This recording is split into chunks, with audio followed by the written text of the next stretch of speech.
Okay, Emily, I'm going to go ahead and get started. Great. So good morning all, and welcome to Career Week.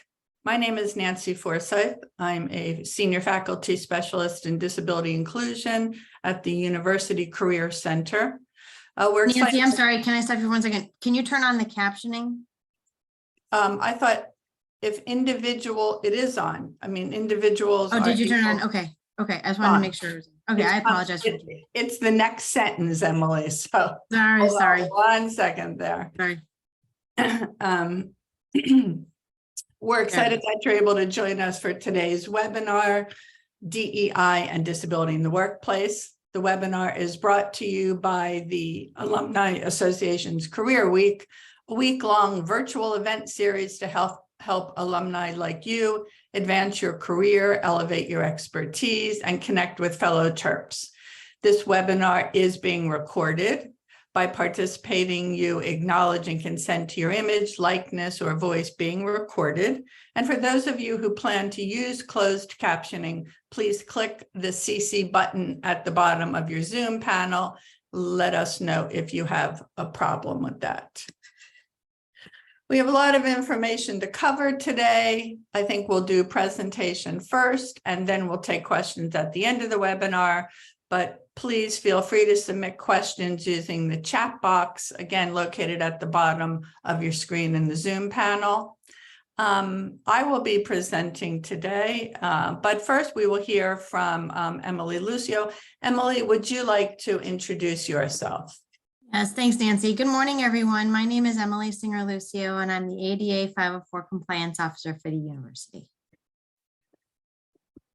Okay, again, put question, Emily and I will monitor the chat. So if you have questions, please submit them in the chat and we will be able to keep track of that on our end. And I think we're ready to go. Take it away, Emily. Great. Thanks, Nancy. Good morning, everyone. Thank you for joining us. As Nancy mentioned, we're here to talk about DEI and disability in the workplace. So the first part we're going to talk about is disclosure during the hiring process. So just a quick glimpse in the ADA and hiring. All parts of the hiring process must be made accessible. So if you need accommodations, they have to be provided to participate in the hiring process. No disability inquiry, there can be no disability inquiries during the hiring. Okay, so however, you're always welcome to disclose, and that's called a self-disclosure on an application or during the process of a disability. So for example, if you are deaf or hard of hearing and you need an accommodation to participate, you may choose to disclose that during the application process, or you may not. You may wait until you get past sort of the application process. Applicants can be asked how to show that they would perform an essential job function. Most job descriptions have a section that includes what are the essential elements of the job, what are the things that are required for the job, and can those be done with or without an accommodation. So you want to look at the essential job functions, and then, as I said, if you need to use an accommodation. You also can be asked to explain gaps in your work history. So if you have, let's say, for example, a medical disability that required you to be out for a period of time, that there was a gap in your work history, you may be asked to explain that, but that's not due to disability per se, that's more due to your work history. So during the hiring process, you do have some options in terms of disclosure. Again, it's always your choice to disclose or discuss a disability during the hiring process. And it's a legally protected choice. So again, you can always choose not to disclose, but you always have the right to disclose. And you know, even when an applicant knows that they will need an accommodation if hired, or if their disability may impact the job, again, you do not have to disclose. But whether you disclose or discuss your disability when applying it for a job, you still have the right to a reasonable accommodation if hired. And that's the key thing, right? Is that if you choose to disclose your disability, which is your choice, then you obviously at any point in time have the right to have a reasonable accommodation, and they cannot discriminate on the basis of a disability in terms of the hiring process. So there are some pros and cons to disclosing, right, during the hiring. When a disability is apparent, obviously their employer may hesitate to hire somebody if that is not addressed. So if you use a wheelchair, for example, and you go to an in-person interview, obviously it's going to be apparent that you have a disability. They're legally not allowed to ask you questions related to your disability. However, again, they can ask you, are you able to complete the essential functions of the job with or without accommodations? And so when the disability is not apparent, like a medical disability or a learning disability or some other type of non-visible disability, medical, the applicant or psychological per se, the applicant might, not want to provide any surprises if hired, right? You may want to, trust the hiring manager and not want to live in a closet.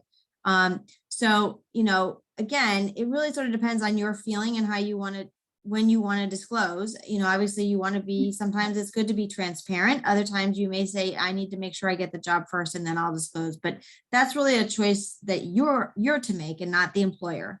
Some choose not to disclose because they fear they won't be hired. They don't trust the employer, or they don't think it'll impact the job, and believe their disability is a private matter. The third one about don't believe it'll impact the job. And then again, that's a choice you're going to make. But there may come a time down the line where you decide it does. And then again, at that point, you can disclose it.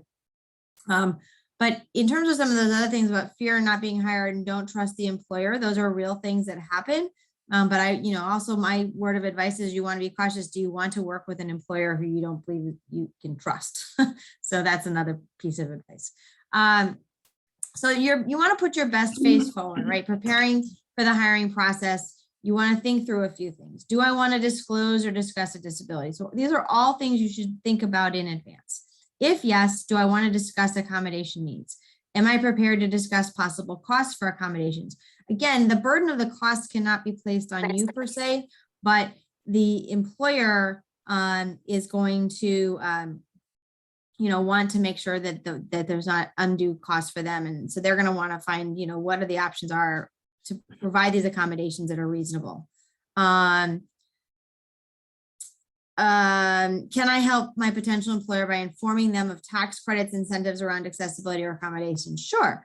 There is a list that's available through the ODEP website that shows what costs are available, what tax benefits are available to employers who make accommodations. How will I respond to possible questions about my disability? Again, that's something you should think through in advance and be prepared to answer those questions. So you just want to remember that disclosure is about asking for accommodations, and effective disclosure is about improving your work performance accommodations and not labels. Those are my slides, Emily. Oh, I'm sorry. I'm sorry. Wait, there's a slide that was missing between those two that must have gotten deleted accidentally. I put a placeholder between the two, so I knew it must have gotten deleted. Sorry about That's that. okay. Okay, so that's all I wanted to say. Hopefully that answers most of your questions. And if there's more questions, I can check the chat and then we can answer questions at the end. Great, thanks. Yeah, I'm sure disclosure is always the kind of thing where we can tell you a lot of information, but it doesn't always hit the exact questions that you have. So I look forward to a lot of your feedback at the end. I did just put in the chat what ODEP is. It's the Office of Disability Employment Policy in the U.S. Department of Labor. And yeah, we're going to send these slides out. Well, we won't, but the Alumni Association will send out the slides to you if you have registered for the event. Okay, so, we always talk about disclosure, but what we should really be talking about is the request for accommodations, because typically disclosure precedes asking for accommodations, and you don't disclose unless you're asking for accommodations. Now, some people don't feel that way. Some people are disability proud and they want to disclose as part of their identity any disability. That's fine. There's absolutely no issue with that. But for the most part, people are going to disclose because they're asking for accommodations. So we should really flip this a little bit and talk less about disclosure and talk more about asking for accommodations. Because if you're going to disclose in an effective manner, it's always going to be about asking for accommodations that will help you to improve work performance, not labeling yourself or naming a disability. That's not what disclosure is about. Disclosure is about your work performance, and it's about helping you to improve work performance and to be as effective and productive on the job as you can be. The next slide, Emily.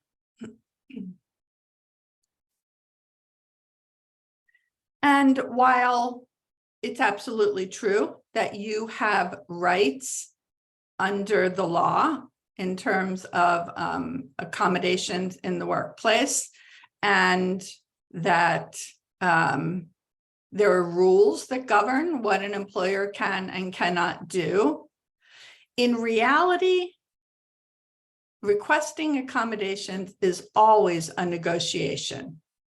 And negotiations are most successful when both participants feel heard and respected. So requesting accommodations is an interactive process. You're not going in there and making demands on the employers. You're requesting accommodations, and the employer has the right to say no. That's that idea of reasonable accommodations. Who gets to determine what's reasonable is the big question. For the most part, it's best for you to request accommodations in the most helpful, supportive, cooperative way possible, because employers are more likely to want to support your request for accommodations when they feel that you have the best interest of the company at heart. So antagonism, fighting, it's people with disabilities are least likely to be successful in their request for accommodations when the process becomes conflictual. So to the extent that you can, keep it positive, because that's the way that you will be most successful. Now, again, this is not what the law says, right? The law says you have rights and you should be granted your rights. But in practice, the problem is always that employers have the right to say no and to offer you an alternative accommodation to that which you think is appropriate. And that, if it gets conflictual and you end up taking it to a hearing, people with disabilities tend not to be successful. Again, I'm just telling you this as kind of a reality check on what you're actually provided under the ADA. So take that for what it's worth. But we encourage people to really provide a strengths-based perspective on disclosure when you're talking to an employer. So you want to turn your disability into an asset. How has that disability shaped who you are and made you the best candidate for the job or the most impactful employee on the project, right? How has your disability shaped you in ways that make you a useful, productive employee? So we really encourage people to become your own best self-advocate. And you do that by you knowing best what works for you to be effective on the job. Right? You have to become an observer of your own behavior so that I am most successful under these working conditions or using these management or supervisory strategies. That works for me. And so you present your request for accommodations from that strengths-based perspective. I'm going to be the most impactful for you. I'm going to give you the best value by you, accommodating me in this way. Okay, so you want to own the disability. You want to demonstrate that self-knowledge because it really shows a kind of maturity about yourself. And this is especially true for more entry-level people. Having that ability to talk about yourself and to name the ways in which you understand the best ways for you to be productive. It just is very impressive to employers because it demonstrates that maturity. But for the most part, getting accommodations is important because your goal is not just getting the job, but keeping the job. And for many people with disabilities, the issue is not getting the job, it's being successful in the job and keeping the job. The unfortunate consequences of not getting the accommodations you need is often poor work performance. Poor work performance, poor performance reviews, is the beginning of a long process of trouble that you don't want to get into, right? So instead, you always want to present a request for accommodations in terms of how you're going to add value to the company or the organization, right? If you do this for me, this is what I'm going to do for you, right? And you have to be proud and stand up and talk about your disability that way. We encourage you to trade that magical thinking, oh, if I just don't think about it, it'll go away, for the preparedness. Next slide, please, Emily. One of the things we encourage you to do is to develop a disclosure script. Now it's just practicing that strengths-based perspective. It's not like you have to take a script with you and read it. But to the extent that you actually write out a script, you'll feel more confident and more prepared for the conversation about disclosure. Okay, so here are the elements of a script. So don't forget to say hello and to be friendly and nice to the person, to your supervisor, the HR person. That's another question. Who should you disclose to? We'll talk about that in a minute. Say good morning, be friendly. You then want to introduce the topic of your disability, but in a way that's not jargony and medical, because you don't want to scare the person off. You want to name things that are part of the disability. You can name the disability if you want, but you don't have to, right? So for example, we think in terms of ADHD. You don't have to say, I have ADHD. But you can say, I sometimes, find that my work performance is impacted by my time management skills. Now, time management is one of the impacts, one of the effects of having ADHD, but you didn't mention ADHD yet. You're just saying, time management has been an issue. So number 3, I have found myself at times out of sync with the team. Either I'm rushing too far ahead in some part of the project, or I'm lagging behind in some part of the project. So my time management skills, have impacted me. And then you might mention an example. But then you also want to talk about the strengths and abilities that you bring to the job. So, I'm, my gusto for the work, my drive to get things done, has impacted positively. Again, mention another project in which, those same characteristics of ADHD have actually impacted your work in a positive way. It's really made me sort of a front runner in problem solving on this particular project. And then you can talk about the accommodations that may assist you. Because of this time management issue, it really helps me if I have frequent check-ins with you, my supervisor, or the team project lead, just to make sure I'm on track, I'm in sync with the team. So, if we could check in once a week, or we could check in every morning, it would just help me to be more effective on the team. right? Then, I'm going to follow this up with a request in writing. Lastly, what do you think about that? Can I ask you to meet with me on a daily or a weekly basis, right? That's what the conversation would be like. So you're not like, oh, I have all these problems and I can't do this and I can't do that.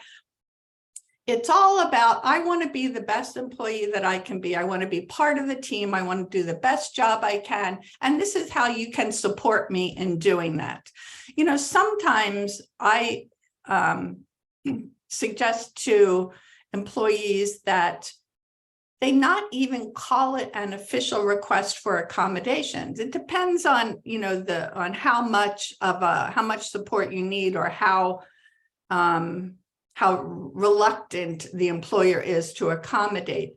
But you can always ask for something that would be an accommodation, like a different supervisory strategy or a different communication style, like I prefer things in writing rather than verbal, without calling it an accommodation. Now, if you were to do that and it didn't pan out, the team or the individual supervisor did not follow through with what you requested, then you could turn it into an official request for accommodations.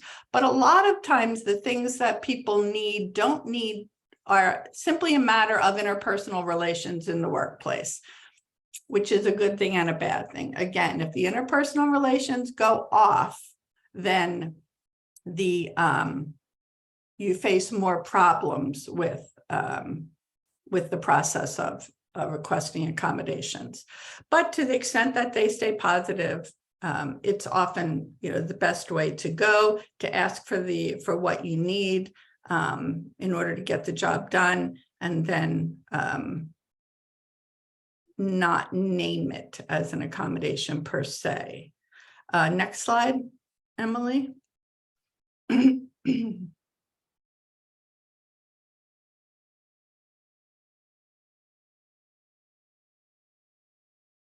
There we go. So just a few takeaways here. You want to always request an accommodation before performance suffers, because then you're in the strengths-based position. You want to be able to say, this is what helps me do the best for the company. However, if you haven't been able to find the right accommodations, so that you are facing a poor performance review, or you haven't requested accommodations at all, by all means do so. Again, it looks to an employer like you are being proactive, you're taking initiative, you're being mature in requesting what you need to, in this case, fix a problem, right? And employers, for the most part, an employer doesn't care if you had a problem as long as you know how to fix it, right? They're more interested in the fix than they are in the problem. So if you had a problem and you can come up with some suggestions for a way to remedy it, that just demonstrates to an employer that you're on board and you're acknowledging this, you're taking responsibility, you're looking for solutions, and you have a way to impact your performance positively in the next term. Okay, so request before performance suffers if you can, but don't hesitate to request after if you need it. While we want you to develop the script, because again, it enhances your confidence, it prepares you, it helps you think things through, it helps you be thorough. You also want to follow things up with writing. It is not required by law that you provide a request for an accommodation in writing. There's nothing in the law that says anything about how you request accommodation or to whom you request an accommodation, but it is just good practice to put it in writing. That way, you have you have a record of it. If you don't hear back, if you submit it in writing and nothing happens, follow up again in writing. Give it a week, okay? But follow up again in writing. Again, an employer can request medical verification for a disability. Actually, they can, ask you to prove that you have a disability. So if you're requesting an accommodation, again, for ADHD, and you say, I want more frequent check-ins with my supervisor, the employer might be, well, that's not fair to everybody else. And, then you might pull out the medical verification that says, well, actually, it is fair under the ADA. And, I would like that accommodation, right? So they might ask for a medical verification and you are obliged to provide it. Come to the table prepared, come to the table with the solutions. That's the most important thing. An employer doesn't care if you have a disability. They care that you can fix it or that you can cooperate with them on a solution. Because oftentimes, you are the best judge of what works best for you, and they are not, and they really would rely on you to help support them in making granting that request for accommodations. You'll notice in our resources at the end, we have a lot of ideas for accommodations that have worked for other people or places to get support or help if you need it. The bottom line is you need to be a strong self-advocate. It's up to you to be your own best advocate, and that takes practice. That's not so easy. So again, any ways in which, the script can help or support people, and some of the resources that we are linking at the end of this presentation, or either of us, if we can help, let us know. The next slide, we're on our resources. So our chat has been fairly quiet here. Well, actually, I haven't been able to control the chat. Yeah, there's only 2 things in the chat. I'm going to take it off screen share because everyone's going to get a copy of these. But just the Office of Disability Employment Policy, that's the ODEP. That's the one that Nancy put in the chat. The link is on here. The Job Accommodation Network, which is JAN, which is another great resource. Being that you're in the Mid-Atlantic area, you have access to the Mid-Atlantic ADA Center, which is also a great resource. And then a handout disclosure decisions to get the job, and then to tell or not to tell, disclosing a disability. So all of those are available to you on the handouts. We do have a question in the chat, Emily. How common are accommodations for mental health, such as the ability to have a less structured schedule, to put in hours more flexibly while still meeting goals, deadlines, working a full work week? Do you want to take that? Sure. So it's not uncommon. It happens all the time. I think we've seen it a lot more since COVID. But that is something that does get asked, and something that people should consider when they're applying for jobs, is if that's something you need, work with your employer to see if that's possible. Again, it goes back to the question about what are the essential functions of the job. And if it's a job that is required, to be in person a certain number of days, a certain number of hours, there may be less flexibility in that. So you have to have that conversation with your employer and know upfront what the requirements of the job are. Nancy, I don't know if you have anything to add. No, I think it's a tricky one. It's a tricky one because I know, like in our office, for example, this doesn't even have anything to do with disability requests for accommodations, but different work schedules really do cause a lot of anxiety among people. So I would just, be sympathetic to that. Make sure that it's clear, how you are meeting goals and deadlines, and how you're working the full week. It's a kind of thing where you just have to be sensitive, lest it create, turmoil that you don't need, because of the mental health issue to start, right? But yeah, I'd say it's one of the more common. Again, you might be asked for documentation. That is, you can't just say, I have anxiety and I need this. They're going to say, okay, well, where's the documentation for that? If you need an accommodation to your schedule, we need verification of the disability and that it rises to the level of a disability in the sense that it's has an impact on major life activity. Well, let me just add to that, because there were changes in the law in 2010. And so the documentation is not to verify a disability. Oh, that's true. The documentation is never to verify a disability. And you can self-disclose the issue. The documentation is solely for the purpose of helping the employer understand what is needed in terms of the accommodations. And so the requirements for documentation have become a lot less rigid than they were before.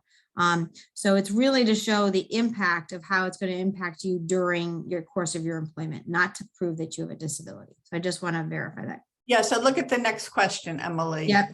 So how much does medical documentation need to say or disclose? Does it need to say? So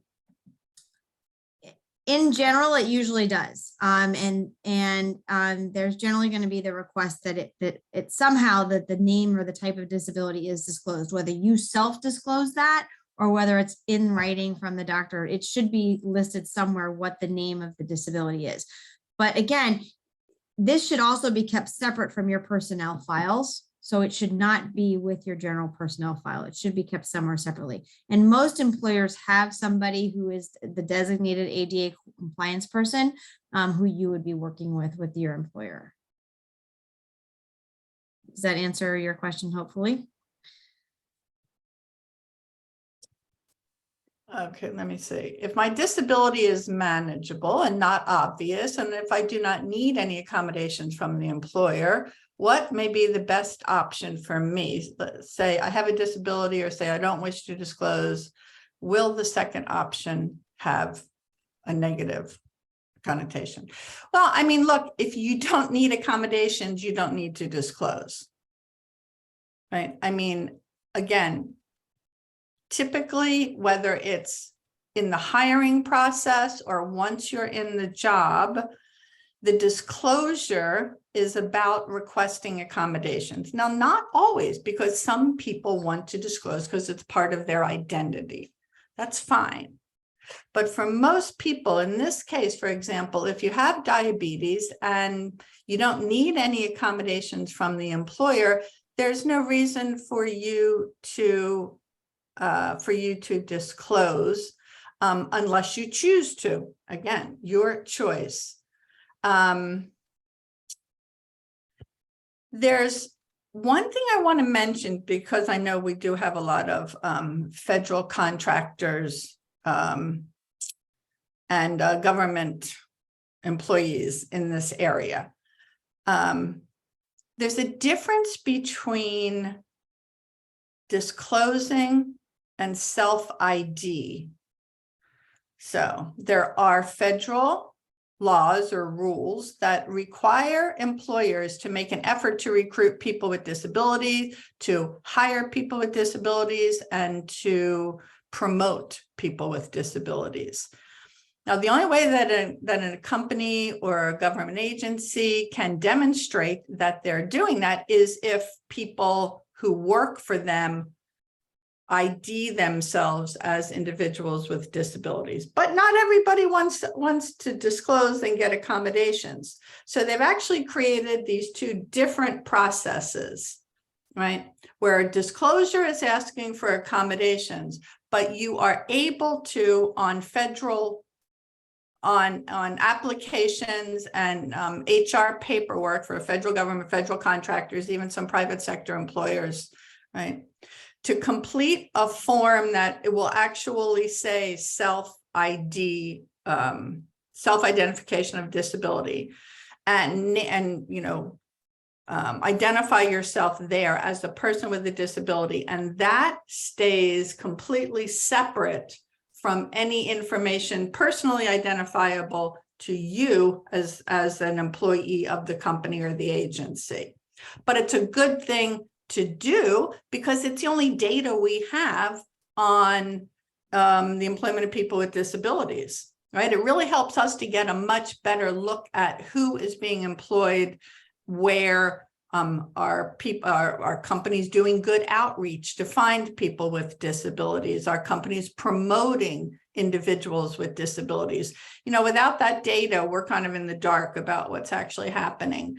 So that is a separate form, typically as part of the application process, but often employees who may not have done so during the application process are given the opportunity to do that annually. So we encourage people to do it, and just know that it does remain separate from your HR file and will never identify you as an individual.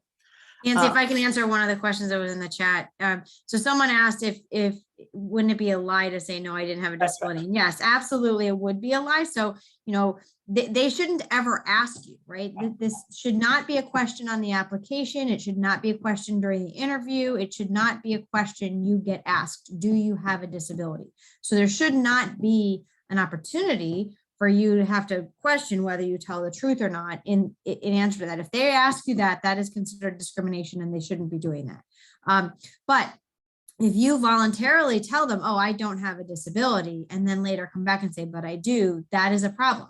So that's why you really have to evaluate, when and where you tell them, and determine, what is the purpose for telling them, in terms of, am I telling them just to tell them, or am I telling them am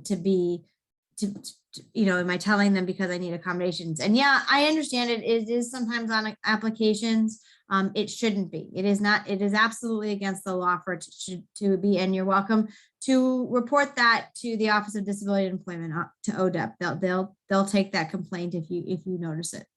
But just remember that if it's the self-ID form, and you have to be clever and and read the fine print, it shouldn't be fine print. The self-ID form is typically a different form that is separate from all the other paperwork. It's its own form, and it should tell you that it does not attach to you personally in any way. Yeah, that form is usually, that has everything that would be considered discrimination, right? Race, religion, sex or gender, right? And then also a disability. That is a completely separate form. That is not part of your application, as Nancy said. That's not put with that, and it's just for data purposes. So for that, it's okay, but on the application form itself, it should not be there. Yeah, so that's tricky. You got to figure that one out. But yeah, so is that question, do you identify as a person with disabilities? Which form is it on? Is it on an application form, or is it on a self-ID form? Good luck in figuring that out. What other questions do you have? If anybody wants to unmute, I guess I can give you that option if it's easier.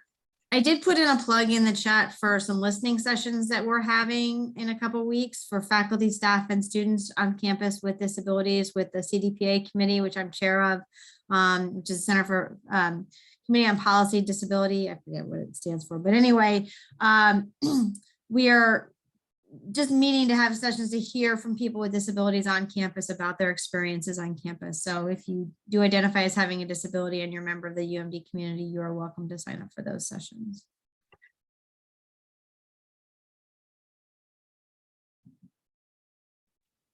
I did want to add something. I didn't know if you want people to unmute themselves. I want to thank you guys because I've been through this recently. My story's a little wild. I was an ed major at Maryland. I actually lost my vision, lost 95% of my vision while teaching, and earning my master's in special ed. But I actually played hockey at Maryland, and I actually play hockey for USA Blind Hockey right now, and I run 2 charities that support my sport. But I actually wanted to try to get back into coaching. I taught long enough that I make enough through disability and pension that I'm kind of in that realm where I do work, I lose money. So it's not a money thing, it's a passion thing. And I disclose because of my large gap of employment in hockey and everything. So, and my accolades are all recent with what I'm doing now. I need zero accommodations. I'm in the group that you wouldn't know I'm blind going down the street. I see 20/40 what I do see. But I've seen the gamut. I have been on a few interviews. I've actually seen 3 or 4 jobs that I've disclosed both my disability, that I have a master's in special education, 3 or 4 jobs that were reposted. So what people have no understanding that that's a direct violation of law of all disability laws. But you're also battling, if you disclose, you're battling people's preconceived notions and their prejudices about your disability without even meeting you.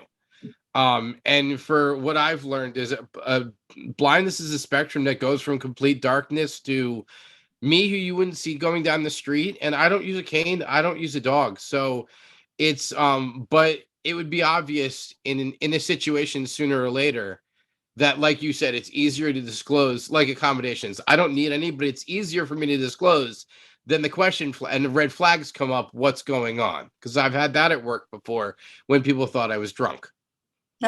Wow, that's too bad. I mean, but it's like I'm in at least a situation where it's not affecting me as it would other people. It affects me as more of a motivation because, like you said, I didn't really identify as blind until I found more people like myself. I played hockey and I found a lot of people who lost their vision also and play hockey. Mhm. So now I'm more of the advocate type. So in stuff like this, and if you ever look at the statistics for the blind and visually impaired, they're staggering low compared to most regular disabled statistics. We sit at about 35 to 38% employment rate for legally blind adults, and sit about right there for compensation. So lowly employed and lowly compensated. But most of it's because of perceptions. There are many of us that have many talents and can figure out our own accommodations to do the jobs. But a lot of going through that is, if you have that much of a disability, it's going to become obvious getting into that interview anyway. It's something that needs to be disclosed first. And you're already losing jobs that, if they can find a way to do it without discrimination, they're using, whether it's inherent prejudice or just their understanding of what they see through media. That's It is an uphill battle. Yeah. Thanks for sharing that. Sorry, I talk a lot. It's Yeah. the teacher in me. I'm sorry. I won't stop. So I'll mute myself now. We do have another question in the chat from Leah. How might you handle at an interview that you have a temporary disability like a broken bone, which might require medical treatment? Emily, you want to chat? Yeah, I can try and take that. So, I mean, if it's temporary, it's temporary, right? And so hopefully they'll, they realize it. But again, it's up to you to disclose. So I would suggest you say, oh yeah, I broke my wrist or I broke my, but say it should be fixed within a few weeks or whatever. If it's a longer term issue, you might want to say, yeah, I do need to have surgery on it. But I'm happy to work around that and talk with you about that in the ways, it may or may not impact me in terms of my rehab or in terms of my attendance. But I would absolutely, if it's visible and it's happening, I probably would disclose it up front. And an employer, if you have a visible disability, an employer is allowed to ask about it. So if you have a broken arm, an employer is allowed to ask you, I mean, they're probably casually going to say something like, hey, what happened to your arm? But eventually, the point is, how would that impact work performance? I mean, that's really the gist of it. So even if you don't bring it up, if it's visible, they can inquire. Well, I wouldn't say, Nancy, that's not true for everything, right? Because if you use a wheelchair, they can't ask that. But if they can't ask why you use it, but they can ask about the disability if it's visible. They can't ask how you got to be in the wheelchair, but they shouldn't ask you how you broke your arm either. But the casualness is probably going to start that way.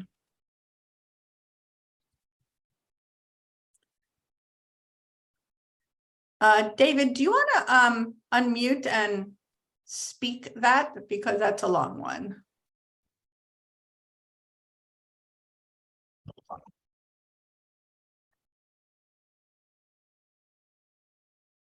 Thanks for waiting while I put on the microphone. Yeah, hi, my name is David, and I don't have a visual disability. I mean, I don't have an obvious disability, but I occasionally will see a need for a driver's license in some jobs where I don't see why I have to drive in order to do the job. So I have to strategically decide whether I'm not going to say anything until I get there and start working, or whether I'm going to give them a heads up during the application process that I'm curious about why that's necessary and whether this is a factor that I should use to rule myself out. Yeah, I mean, if it asks, if having a driver's license is a qualification and you accept the job, even if it never comes up, then you're then you are Am I guilty you're of omission? attesting that you meet all the qualifications, including the driver's license. So for you to come up later and then say, actually, I can't drive, if for some reason they asked you to, that would be a problem. I mean, one of the things that we are doing with employers now that, you know, we think will make a huge difference is asking employers to really look at the qualifications and requirements for the jobs. Because oftentimes there are things in job descriptions that are not requirements for the job. But if the job, if you're applying for a job that has that as a qualification or a requirement, and you agree to the job, then you're agreeing that you have that qualification or meet that requirement. I mean, it's, you know, I guess you've seen the impact, right? I mean, so if you said, hey, I can't drive, why do I need to be able to drive to take this job? What was the outcome there? I heard nothing back. Yeah. Yeah. So if the so I mean, the thing about, you know, what is provided under the law is that you can meet the requirements with accommodations. If you could meet the driving qualification with some accommodation, you know, then you would be in the right to say that you qualify for the job. But if you just absolutely can't meet the qualifications, then you can't say that you are qualified for the job. Like, the only thing the ADA allows you to say is that I can do it with accommodations. Nancy, I'm going to put in the chat some clarifying information on this topic. Cool. But it is true that job descriptions are horribly written, and they oftentimes include things that do not, are not, you know, bona fide qualifications or requirements for the job. Can you talk about the concept of undue burden and undue hardship that an employer is required to provide an accommodation, and thus it's an undue burden and the employer thinks it's going to be too expensive for them? Yeah, that's one of those things from the standard of the law that's very hard to justify, especially if it's a large company. Hold on, sorry. Excuse me. So let's take a look at the University of Maryland, for example. So we are a very large institution. So if someone were to say, if a department were to say, for example, we can't afford this accommodation because it's an undue financial hardship, and someone were to sue, the courts would look at the entire budget of the entire institution and say, how can you not afford this? So with a company, right, they're not going to look at just the department, they're going to look at that, they're going to look at the entire company. So it is a very high bar in terms of proving undue financial hardship, and very hard to prove. And there are very few court cases that win on that. That the employer wins. That the employer wins on that. Right, but then you're in that antagonistic, process of, challenging the employer, going to a hearing. But this is a case where it might be worth doing so. I was going to say something about this. And I want to share something because I'm for some reason it's not letting me put this in the chat. So let me just read something to you all real quick. That's from the that's from the EEOC website. So pre-employment inquiries and disability, just to clarify this topic, because I know we've talked about it a bit. So under the law, employers generally cannot ask disability related questions or require medical examinations until after an applicant has been given a conditional job offer. This is because in the past, this information was frequently used to exclude both applicants and exclude applicants with disabilities before their ability to perform the job was evaluated. Employers are permitted to pre-offer to ask limited questions about reasonable accommodations if they reasonably believe that the applicant may need accommodation because of an obvious or voluntarily disclosed disability. So if your disability is obvious or you voluntarily disclosed it, then pre-offer, they can ask limited questions about if you'll need reasonable accommodations or where the applicant has disclosed the need for an accommodation. Also pre-offer, employers may ask if the applicant will need an accommodation to perform a specific job duty, as if the answer is yes, the employer may then ask what the accommodation would be. The employer may not ask any questions about the nature or severity of the disability pre-offer.